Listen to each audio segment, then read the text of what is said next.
In the name of the Father, and of the Son, and of the Holy Spirit.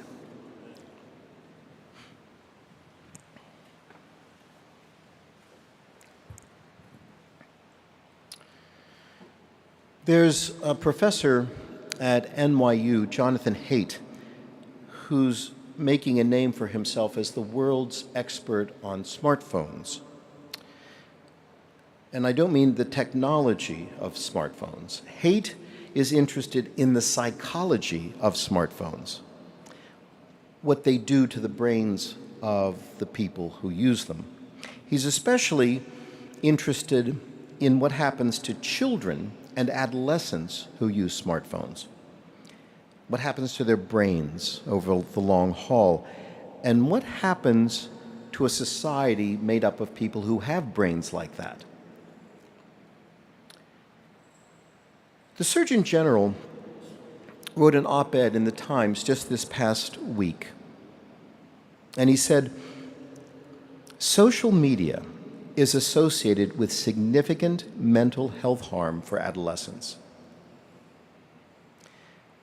And Haidt's current book, The Anxious Generation, which has been on the New York Times bestseller list for 12 weeks, most of the time at number 1, is full of graphs and charts, chapters of it, to explain just how it is that social media and smartphones are causing mental illness in young people. Haidt says that modern parents are handing a psychological gun to kids when they give them a smartphone, and then the parents just walk away and let them use it as if nothing bad could happen. So that's one tragic mistake of modern parenting. But Haidt thinks that parents are making another tragic mistake. While they turn kids loose, completely loose in the internet, they coddle them in their real lives. They prevent them from having the real-life experiences that we human beings have evolved to need in order to be healthy, in order to mature well, in order to eventually be functioning adults. So for Haidt, the problem is twofold. There's far too little parental protection from smartphones, and there's far too much parental protection from real life.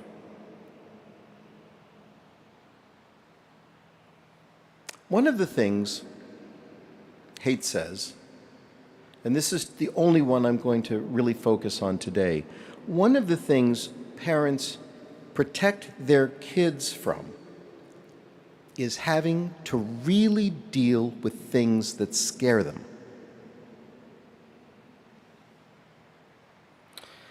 So a child spots a dog. Haidt uses this as an example of how health evolves in a person. A child spots a dog, and the child is curious, but the child is also frightened. Which impulse will win? Curiosity or fear? So the child moves away from the mother, away from the parent, toward the dog. But then the dog gets interested, and the dog starts sniffing at the child, which makes the child panic. And so the child runs back to safety, back to the parent.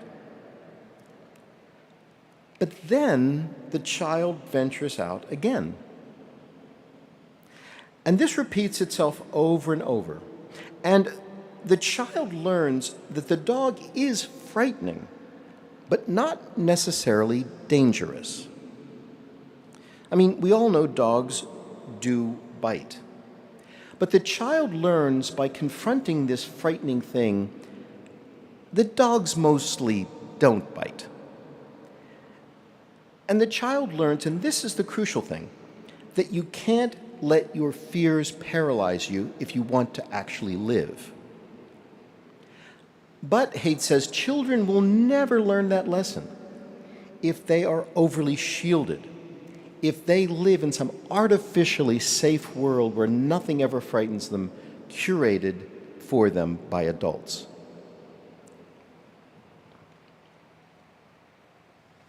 When I was in second grade, I fell off my bike and broke my arm. And my parents weren't allowed around to see because, of course, my parents didn't watch us every minute of the day.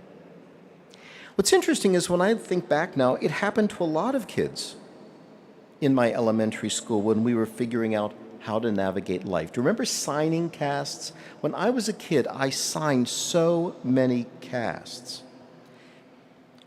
What that did for us, Haidt claims, ultimately, was it made it possible for us to live our lives with confidence in the dangerous world that actually exists, to navigate it, to not feel that we needed to be protected from it. And so Haidt says, helicopter parents, as we call them now, helicopter parents actually aren't doing their kids any favors, especially since the time that kids aren't spending in the real world, that they're being protected from in the real world, that same time they're spending in a far more dangerous world, the world of video games and media, where they can just run loose. And it has led to a crisis in our youth of depression and mental illness and debilitating loneliness.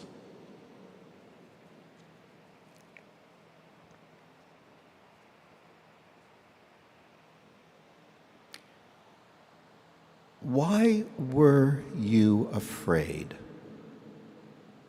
Jesus asks his disciples. Jesus asks us, why were you afraid?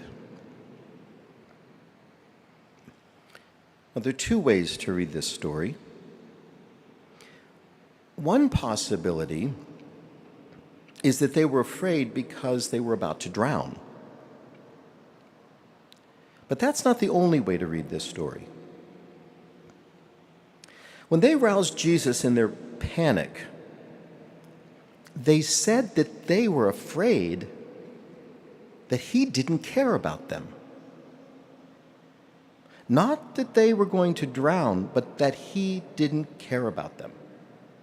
Remember the quote, "Do you not care that we are perishing?" So just maybe they were more afraid of being alone in the storm, without his care in the storm, than they were of the storm itself. Now let's be real.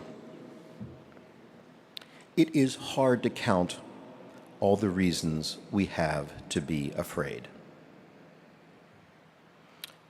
Our assembly today is not as large as normal. And the reason for that is because we are in a cathedral that doubles as a pizza oven. The summer is hot, but we know that what's happening right now is not just normal summer weather.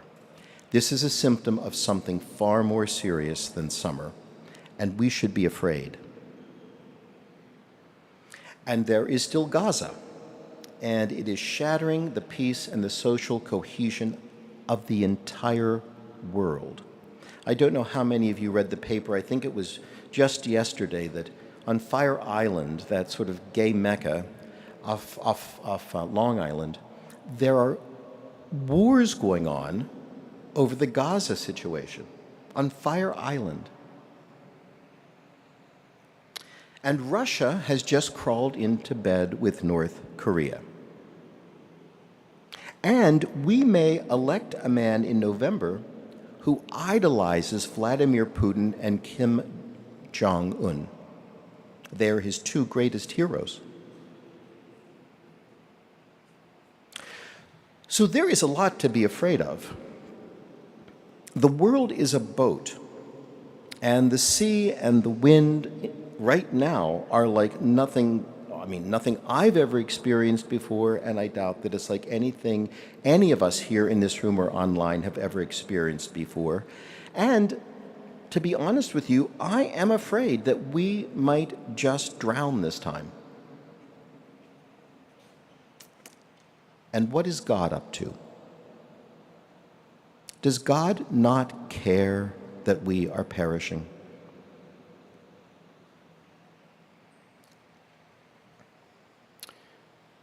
A lot of people look at this mess of a world and they ask why a good God would let this happen. And they look at us and they think that we're fools to believe in God at all, or at least to believe that God is good. That storm on the sea, the one that frightened the disciples so much, why did Jesus ever let it happen in the first place? Why would a good God allow such a frightening thing to happen, such a bad thing?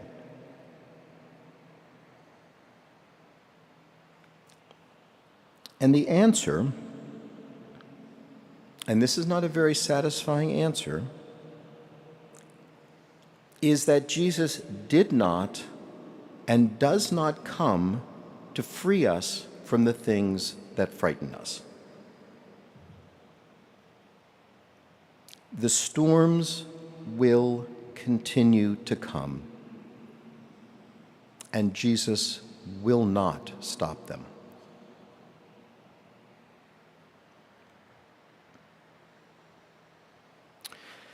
And that gets us back to Jonathan Haidt. Has the church formed us in the Christian faith so that we as Christians do not let the things that frighten us paralyze us? Has the church formed us to know that even as we encounter the things that frighten us the most, even in our terror, God has not wandered off and left us alone with the dog?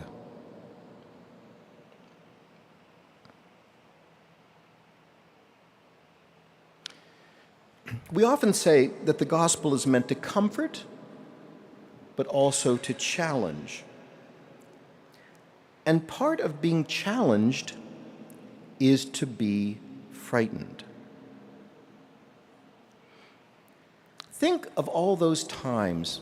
You could go through them in your Rolodex, for those of you who even know what a Rolodex is. Go through them in your contact file on your phone or whatever you use now. Think of all the times Jesus told his disciples things they just did not want to hear, things that frightened them, like that Jesus was about to be executed, for example. It frightened them. But Jesus let them be frightened.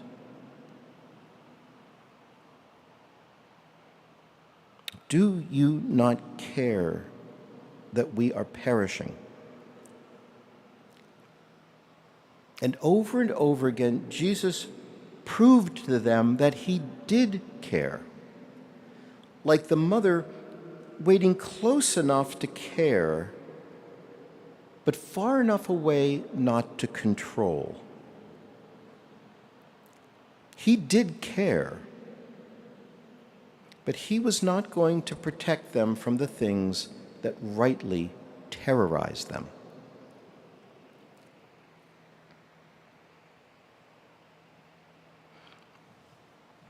I fear that sometimes, maybe often, the church, and by that I mean the community as a whole and not just the hierarchy, but all of us together, I fear that sometimes the church is not a place where people know that they can look squarely in the face of the things that rightly strike fear into their hearts. Like, for example, death. This is a place, in fact, this is the place where we should not, as an example, shield one another from confronting death, from talking about the fear of death, from talking about the terror of death. But is this that place? There are some young people here today, but generally we are not getting any younger, any of us. Well, none of us are getting any younger. But do we find in the church a community where people can name their fear and face their fear, and then, and here is the next thing and the key thing, can people then share together how they have discovered over and over and over and over in their lives that God really does care that we are perishing.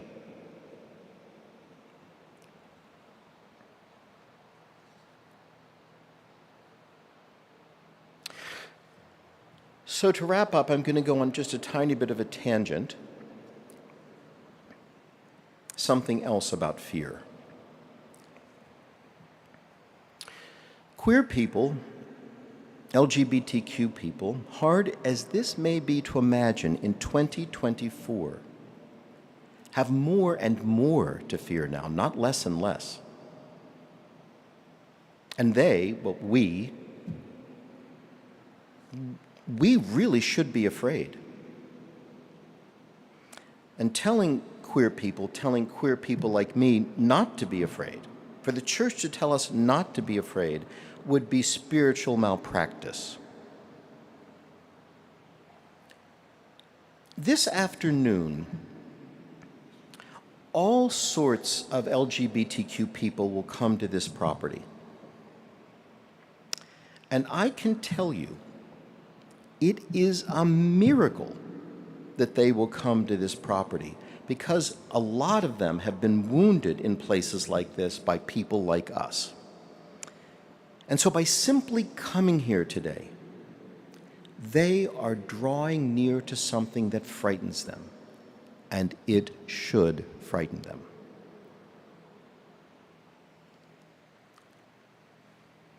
I've told this story many times, so if you've heard it, just forgive me. Last year, we hosted this enormous AA meeting the Friday before the Pride Parade. 700 gay addicts came here. And I welcomed them at the beginning, and I acknowledged to them what I just acknowledged to you, that it was a wonder that they trusted us to host them. Then afterwards, at a restaurant just down the street, this young guy, maybe in his 30s, spotted me at another table. He'd been at the meeting, and he came over to tell me that his church, when he was a kid, and he took that church to represent all of Christianity, that his church had so wounded him as a child that walking up those steps back there, walking up those stairs and coming through that door gave him a literal panic attack. Triggered, a terrible overused phrase, but triggered is the phrase that people now use for something that frightens them that much. But he climbed all those steps into this room anyway. And he discovered that while his fear was completely justified and completely sane, not every place that calls itself Christian is a dangerous place. But he could only discover that because of us. Because we made it so. And that is the real role of the church, not to tell people that they should not be afraid, but to be the presence of the living Christ for them in the midst of their fears. We have a lot to be afraid of, but we never have to be afraid that Jesus doesn't care.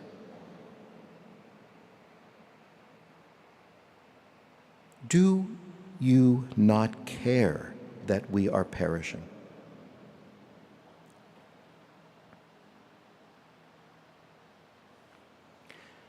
This afternoon, we will be able to answer that question for the people who will come to us. But not just this afternoon. Every single day, here, but also out there where you live, we encounter people who are looking for that key experience of drawing near to the thing that so scares them, to that dog, and being able to feel their fear, but being able to do it with the assurance that ultimately they are safe. Not because dogs never snap or bite, not because potholes never get in the way of our bikes and throw us over the handlebars, but they are safe, ultimately, because always there is God for us, caring that we are perishing and saying to us, "Be still."